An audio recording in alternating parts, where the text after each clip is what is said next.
मुझे चींटी ने चुटकी काटी, मैं बर्दाश्त कर गया। जब मैंने चुटकी काटी तो वो मर गई। अपनी बारी मजाक बर्दाश्त नहीं होता।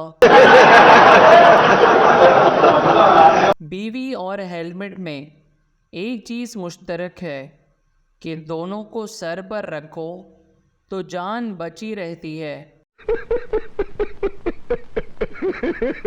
शौहर वो हस्ती है जिसको इस्लाम का कुछ पता हो ना हो, ये ज़रूर पता होता है कि 4 शादियां करना उसका हक है। सूरज और बीवी में क्या मुशाबिहत है, आप दोनों की तरफ घूर कर नहीं देख सकते। वक्त के साथ सब बदल जाता है। पहले ज़माने में जिसे लोग ठेंगा कहते थे, अब उसको लाइक कहते हैं। डॉक्टर, क्या खाया था? लड़की, I eat burger, French fries, coke and pizza. Doctor डांटते हुए, ये फेसबुक नहीं है, सही से सच सच बताओ। लड़की, जी टिंडे खाए थे। 2 लड़कियां आपस में बहुत गहरी सहेलियां थीं। इत्तेफाक से दोनों मर गईं। उनकी रूहें आपस में मिलीं और एक दूसरे से मरने का सबब पूछा। पहली बोली, मैं अपने शौहर पर बहुत ज़्यादा शक करती थी कि वो मेरी गैर मौजूदगी में दूसरी लड़कियों से मिलता है। यही सोचकर मैं एक दिन ऑफिस से जल्दी घर आ गई, लेकिन घर आकर देखा कि मेरा शौहर बिल्कुल अकेला बैठा है। ये देखकर मैं इतनी खुश हुई कि इस खुशी से मर गई। दूसरी बोली, काश इस वक्त तुमने फ्रिज खोलकर देख लिया होता, तो ना तुम मरती और ना मैं मरती। लड़कियां जुराबें भी मैचिंग के साथ पहनती हैं। आज पिंक पहनी थी, कल काली पहनूंगी। और लड़के जुराबें सूंघ कर फैसला करते हैं, अभी 2 दिन और चल जाएंगी। गूगल मैप पर पहाड़ में जाने का रास्ता भी होना चाहिए था, ताकि कुछ लोगों को ढूंढने में आसानी होती। इंसान इतना बुरा भी नहीं होता जितना शनाख्ती कार्ड में नज़र आता है, और इतना अच्छा भी नहीं होता जितना फेसबुक पर नज़र आता है। सरदार का घोड़ा रेस में सबसे पीछे था। किसी ने सरदार से पूछा, तुम्हारा घोड़ा कौन सा है? सरदार, वही जिसने सबको आगे लगाया हुआ है।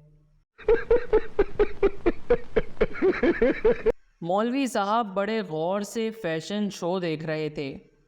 एक साहब ने मौलवी साहब का फैशन शो में इतना इन्हमाक देखकर उनसे पूछ ही लिया, मौलवी साहब आप भी?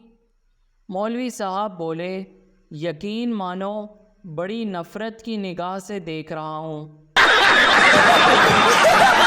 मैं लड़कियों की ड्राइविंग के हरगिज़ ख़िलाफ़ नहीं, लेकिन एक्सीडेंट के ख़तरे के वक्त ब्रेक की जगह चीख मारना कहाँ का इंसाफ है। रात की 1:30 बजे तूफ़ानी बारिश में एक आदमी पिज़्ज़ा लेने पहुंचा। सेल्समैन, सर क्या आप शादीशुदा हैं? आदमी, अल्लाह के बंदे खुद सोच, क्या इस तूफ़ानी मौसम में कोई माँ अपने बेटे को पिज़्ज़ा लेने भेजेगी? टीचर, तुम्हारी अम्मी का क्या नाम है? पप्पू, गूगल बानो। टीचर, ये कैसा नाम है? पप्पू, मैं जहाँ भी होता हूँ वो मुझे ढूंढ लेती हैं। एक आदमी पठान से मिलने उसके इलाके में गया। तो पठान उसे अपना इलाका दिखाने ले गया। एक जगह पठान ने मेहमान से कहा, यहाँ नीचे बैठ जाओ, यहाँ हमारी दुश्मनी है। मेहमान ने कहा, दुश्मनी तो तुम्हारी है, मैं क्यों नीचे बैठ जाऊँ?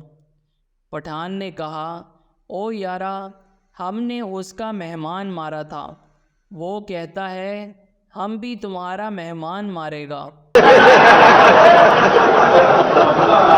बीवी, मेरे साथ गुजारे 10 साल आपको कैसे लगते हैं? शौहर, 2 सेकंड की तरह। बीवी, और मुझ पर खर्च किए 1 लाख। शौहर, 1 पैसे की तरह। बीवी, तो फिर मुझे 1 पैसा दे दें। शौहर, 2 सेकंड इंतज़ार करो।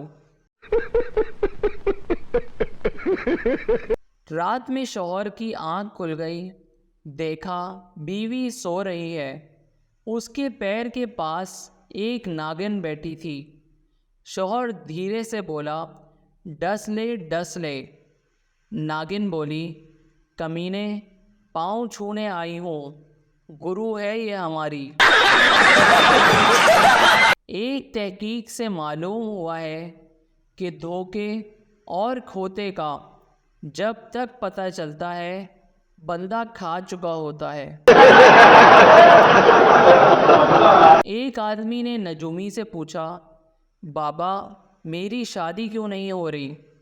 नजूमी, कैसे होगी बेटा, किस्मत में सुख ही सुख लिखा है।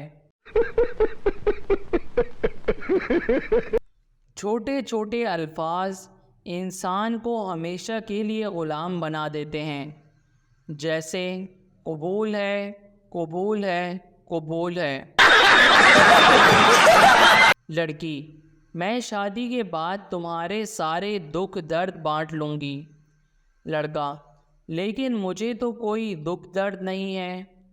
लड़की गुस्से से, मैं शादी के बाद की बात कर रही हूँ। लड़का 120 की स्पीड से बाइक चला रहा था। पुलिस वाला, इतनी स्पीड में क्यों चला रहे हो? लड़का, आप लोगों ने ही बोर्ड लगाया हुआ है कि याद रखिए घर पे आपका कोई इंतज़ार कर रहा है। जहाँ भी जाओ किस्से हैं बीवी के, कोई लाकर रो रहा है और कोई लाने के लिए रो रहा है। Please subscribe our channel.